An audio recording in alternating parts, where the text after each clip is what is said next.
Диана Ильдаровна, один мой знакомый вчера спросил меня, а омикрон – это тоже ковид или это какая-то другая болезнь? Я сначала ухмыльнулся, вот, как вы сейчас улыбаетесь, но по сути мне показалось, что этот вопрос достаточно серьезен, потому что люди уже так относятся, они привыкли слышать, что это действительно какая-то разновидность ОРВИ, и не похоже совсем на ковид, потому что ковид имеет тяжелые последствия, а омикрон их не имеет. Так это или нет? Ковид, омикрон или нет? Конечно. Омикрон – это штамм, вариант новой коронавирусной инфекции. Это тот же самый коронавирус, просто несколько мутировавший в ходе уже пребывания рядом с нами с человеком. Поэтому это однозначно ковид, это новая коронавирусная инфекция, просто ее разновидность. Видимо, это красивое слово «омикрон» хочет собой заменить ковид, но это не так. Ну, давайте тогда поясним, почему он ковид. Потому что все чаще люди, приходящие на обследование, получают, может быть, даже положительный ПЦР, но при этом КТ-0. Мы знаем, что он все реже спускается в легкие, поражает в основном бронхи, верхние дыхательные пути. Поэтому он ковид или еще почему-то?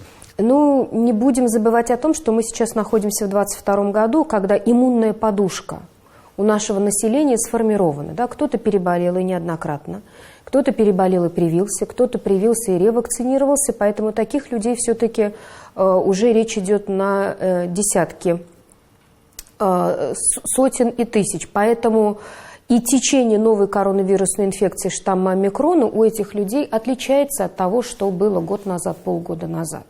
Но по-прежнему мы уже работаем с омикроном не первую неделю, с этим штаммом коронавируса. По-прежнему он способен проникать в легкие, он способен вызывать тяжелое поражение легких, он способен давать летальные исходы. Он способен вызывать тромбозы к тому же, как и прежде? Все основные характеристики коронавируса, которые нам известны клинически, они характерны для омикрона тоже. То есть в легкие может проникать, тромбозы может образовывать, отсюда, собственно говоря, и возможное тяжелое течение, которое вы тоже наблюдаете. Конечно. И здесь надо сказать, что мы полностью солидарны с нашими зарубежными коллегами, которые стали говорить уже с конца ноября и декабря, когда вирус попал в Европу, о том, что в основном мы тяжелые случаи видим у пациентов пожилых с коморбидом. И действительно, наша реанимация, она сейчас заполнена пациентами не как в дельту вируса мы видели, да, 35-40 лет, она заполнена пациентами старшей возрастной группы, с инсультами, с инфарктами, перенесшим оперативное лечение. Это так. Но с другой стороны мы видим и детей.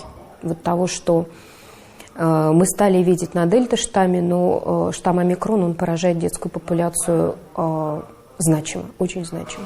Почему? Что происходит? Чем они так уязвимы?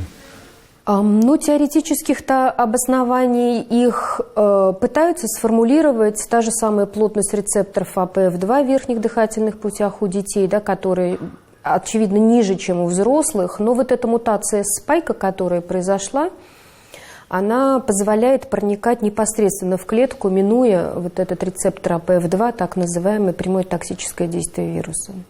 У детей возможны тяжелые последствия? Да. Это Какого возможно. рода? Последствия в виде поражения легких, последствия в виде поражения миокарда, мышцы сердца, и поражение в виде сосудов, причем это особое поражение сосудов, не те тромбозы, которые классические мы видим на коронавирусе, а так называемый синдром Кавасаки, когда возникает длительный васкулит с поражением сосудов внутренних органов. Мы часто бываем в госпиталях теперь тоже, потому что на госпиталях сильно отражается эта волна. Мы знаем, что происходит в поликлиниках, но и в госпиталях тоже сейчас пора горячая, может, не настолько горячая, как при дельте была. Как вы оцениваете вот эту ситуацию? Мы пока еще на восходящей кривой. Мы, конечно, очень хотим быстрее эту восходящую кривую пройти и выйти на плато, но судя по тому, как развивается процесс и просто окружение, которое болеет, мы пока еще на восходящей кривой. Да, пациенты, те, у которых есть еще раз иммунная прослойка, они болеют легче в плане, реже поражаются нижние дыхательные пути, мы это видим. И, в общем-то, мы видим два основных сценария дебюта коронавируса штамма омикрон. Первый сценарий, который чаще всего бывает у крепких, да, людей с хорошей иммунной системой, без сопутствующих заболеваний, это першение в горле. Человек думает, что он постоял на холоде, сейчас зима, или просто подмерзла спина. Потом достаточно быстро появляется в течение суток заложенность носа, и при этом может не быть высокой температуры. То есть если человек не меряет, он даже может пройти незаметно вот эти 3-4 дня. Это первый сценарий, наиболее частый. И надо сказать, что удивительным феноменом явилось то, что общий анализ крови, то, что мы делаем пациентам на штамме омикрон, он отличается от того, что мы видели все 2 года предыдущие. Он отличается, ну, можно сказать, в лучшую сторону борьбы организма с вирусом. Организм быстрее включается в борьбу, чем это было на предыдущих штаммах. А второй сценарий, он классический, это высокий подъем температуры, сильные мышечные боли. И люди всегда говорят, я никогда так не болел. Это ключевое отличие коронавируса, это фраза «я не пойму, что со мной происходит, я так никогда не болел». Вот 2 сценария. Мы замечаем, что сейчас в госпиталях очень много переболевших и очень много привитых. Да? И даже ревакцинированных людей. И болевших буквально, вот мне вчера женщина рассказала, я в декабре только здесь была. Никто не скажет, конечно, никогда, так что болеть, значит, не имеет никакого смысла. Но все говорят при этом, что ну что тогда вакцинироваться не имеет никакого смысла. Вот как сейчас все думают. Вы знаете, наверное, вот как раз в госпиталях ревакцинированных и не так много. Как раз ревакцинированные и переболевшие, у них протекает инфекция в виде острой респираторной вирусной инфекции. И это ключевое отличие. Да, вакцинированный, ревакцинированный может подхватить инфекцию, но согласитесь, ни в какую пандемию гриппа, которая у нас были эпидемии, мы никогда так часто ПЦР не делали, даже купив в аптеке мазки, да, и все уже научились, наверное, более-менее семьи это делать самостоятельно. В этом-то и преимущество, что переболевшие и ревакцинированные болеют штаммом омикрон гораздо легче. И в этом отличие, если человек переболел пневмонией в декабре, в ноябре, у него сейчас першит горло, мы говорим, ну, скорее всего, это штамм омикрон. И вы перенесете легко.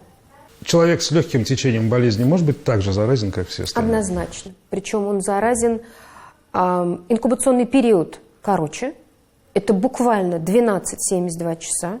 Вчера пообщались, были в компании у кого-то, кто-то подкашливал, а сегодня появились симптомы. Это отличие, очень короткий инкубационный период. Если раньше мы ждали 7-14 дней, вы помните. И это максимальное вирусовыделение или заразность уже в первые сутки. Поэтому так быстро и распространяется омикрон, штамм коронавируса. Сложно прогнозировать, понимаю вас, но тем не менее люди же интересуются.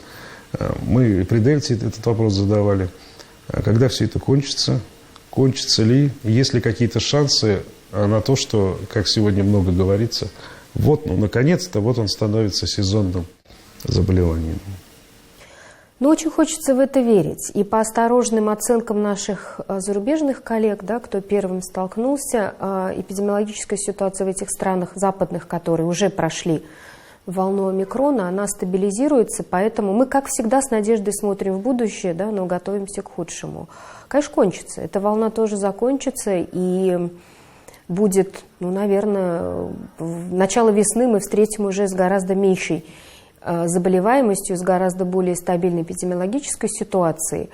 Вопрос, станет ли омикрон сезонным, станет ли коронавирус сезонным заболеванием, ну, по всем прогнозам так должно быть.